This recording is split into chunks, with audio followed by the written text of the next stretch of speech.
இன்னைக்கு நம்ம பார்க்க போகிறது factorisation by splitting of numbers. ஆனால் we have a coefficient before x square. இதுக்கு முன்னாடி சம்ஸில் எக்ஸ் ஸ்கொயருக்கு முன்னாடி we saw just ஒன்று மாத்திரம் தான் இருக்கும். we didn't have any coefficient, but now we have a coefficient. இந்த மாதிரி சுச்சுவேஷனில் சம்ஸ் எப்படி பண்ணுறது அப்படின்றத ரொம்ப சிம்பிள் எக்ஸாம்பிள்ஸ், 2 எக்ஸாம்பிள்ஸ் நம்ம பார்க்க போகிறோம். 2x square plus 7x plus 3 இந்த சம் எடுத்துக்கலாம். ஓகேவா? ஸோ இது as usual what we are going to do is first product assign பண்ணிடலாம். 3 into 2 is the product. So we are going to take the constant அப்புறம் அது கோஎஃபிஷியன்ட்டை multiply பண்ணும்போது நமக்கு product கிடைக்கும். This we already know. அடுத்து அதோடைய some என்னன்றது we already know. 7 is the sum. It's the middle number. இப்படி இருக்கும்போது how to do splitting of numbers. நம்ம அதோடைய ப்ராடக்டை லெஃப்ட் ஹேண்ட் சைட்லேயும் அதோடைய சம் ரைட் ஹேண்ட் பாட்டம்லேயே எழுதும் போது we get an idea. இதை நம்ம என்ன செய்யலாம், ஃபஸ்ட்டு 2 டேபிள்ஸில் பார்க்கலாம். 2 into 3, 2 3s are 6. ஆனால் 2யும் 3யும் ஆட் பண்ணால் 7 வருதா? இல்லை, வெறும் 5 தான் வருது. So will move to the next table. 3 டேபிள்ஸில் பார்க்கலாம். 3 2s are the same thing, repeated. ஆனால் ஒரு டேபிளில் it's very easy. 6 1s are 6. ஆனால் அதனால கவனிச்சு பாருங்களேன், 6யும் 1யும் மல்டிப்ளை பண்ணும்போது we get 6. அதே நேரத்தில் 6யும் 1யும் ஆட் பண்ணும்போது we get 7. So 6 and 1 are very good candidates.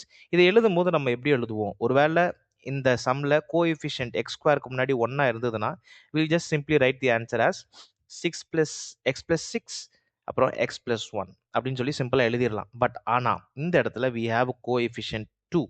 அப்படி இருக்கும்போது எப்படி எழுதணும் அப்படின்னா will use the same process. ஒரே ப்ராசஸ் தான் யூஸ் பண்ண போகிறோம். ஆனால் அதுக்கு இருக்கிற கோஎஃபிஷியன்ட்டை சேர்த்து எழுத போகிறோம். எப்படின்னா 2x + 6 which we found out, அப்புறம் 2x + 1. ஸோ இதுதான் நமக்கு கிடைச்சிருக்கிற ஒரு ஆன்சர். இதை இன்னும் நம்ம ஃபர்தராக சிம்பிளிஃபை பண்ணலாம். தி ஆன்சர் இஸ் தேர், ஆனால் அது கம்ப்ளீட்டாக இல்லை. இது எப்படி சிம்பிளிஃபை பண்ணுறதுன்னா வெரி வெரி சிம்பிள் மெத்தட். இதோடைய கோஎஃபிஷியன்ட் என்னது? 2. ஸோ இந்த 2வால் எல்லா நம்பரையும் நம்ம டிவைட் பண்ணலாம். So this is one way of doing it. எல்லா நம்பரையும் டிவைட் பண்ணலாம். ஸோ டிவைட் பண்ணி பார்க்கும்போது பார்க்கலாம், 2 2 gets cancelled, 2 1s are 2 and 2 3s are 6. இதில் 2 2 gets cancelled, 1/2 அப்படியே it will remain just as it is. So அப்படி பார்க்கும்போது the remaining answer will be x + 3. 3/1 is 3, அதனால் அது அப்படியே எழுதிடுறோம். x + 1/2. இதுதான் ரிமைனிங் ஆன்சர்.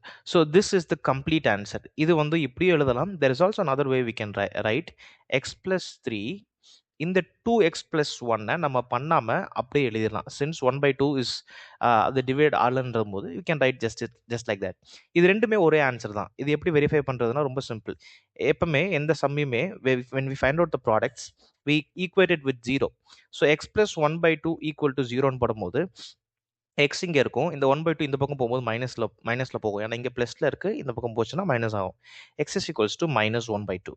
அதே மாதிரி தான் இங்கேயும் 2x + 1 எடுத்துக்கோங்களேன். 2x + 1 = 0ன்னு ஈக்குவேட் பண்ணி பார்க்கும்போது இங்கே இருக்கிற +1 இந்த பக்கம் போச்சுன்னா என்னவா மாறும்? -1. Yes, 2x is equals to -1. அப்புறம் x வந்து இங்கே மல்டிப்ளிகேஷனில் இருக்குது, 2 into xல இருக்குது. இந்த பக்கம் போகும்போது it will become division, right? So -1/2. So எப்படி பார்த்தாலுமே we are getting the same answer. அப்போ both this equation and this equation இது ரெண்டுமே கரெக்ட். இது ரெண்டுமே கம்ப்ளீட்டான ஆன்சர் தான். So you can write either one as a complete answer. Okay, so இதே மாதிரி இன்னொரு எக்ஸாம்பிள் பார்க்கலாம். 3x² + 11x + 6. இந்த சம்மில் நம்ம எப்படி இது பண்ணலாம்? 3x² + 11x + 6. Second question, 3x² + 11x + 6. Please join with me in doing this. 6யும் 3யும் நம்ம ப்ராடக்ட்ஸ்க்கு எடுத்துக்கிறோம். 6 3s are 18 and our sum is 11. So அப்படி இருக்கும்போது we use splitting of numbers. ஒரு சைடில் we're going to, on the left hand side we're going to write 18 and at the bottom we're going to write 11. ரெண்டு table, இந்த டேபிளில் 18 வரும். For example நம்ம 6 and 3 எடுக்கலாம். 6 3s are 18. எஸ், பட் 6 3யும் add பண்ணால் do we get 11? இல்லை, we don't get 11. So 6 and 3 are not qualified for this being the product of this equation. அப்போ எதை எடுக்கலாம் அப்படின்னா 9 டேபிளில் 9 2s are பாருங்களேன். 9யும் 2 மல்டிப்ளை பண்ணும்போது we get 18. 9 2 ஆட் பண்ணும்போது we get 11. So 9 and 2 are qualifiers of this product. ஓகேவா? அப்படி இந்த ஈக்குவேஷனுக்கு 9 and 2 எடுத்துக்கலாம். அதே மாதிரி தான் x² முன்னாடி 3 இருக்கிறதுனால we are going to write it as it is. x² முன்னாடி ஒன்றுமே இல்லைன்னா x + 9 x + 2 ஆன்சர் அப்படின்னு எழுதி முடிச்சுட்டு போயிட்டே இருக்கலாம். But still we have 3 before x square, so it's going to be 3x. X square எழுதணும் அவசியம் இல்லை, that's why we are splitting it into two numbers. 3x plus 9 ன்னு எழுதணும் and 3x plus 2. This is the equation. Ana this is not complete, so என்ன செய்யணும்? Yes, like before we are going to find out the coefficient which is 3.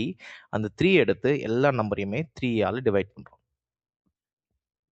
This is just one way of doing it. நிறைய ஸ்கூல்ஸ்ல நிறைய method சொல்லி தருவாங்க. You can use any method. This is just an easy way. So 3 யும் 3 யும் cancel ஆயிடும்.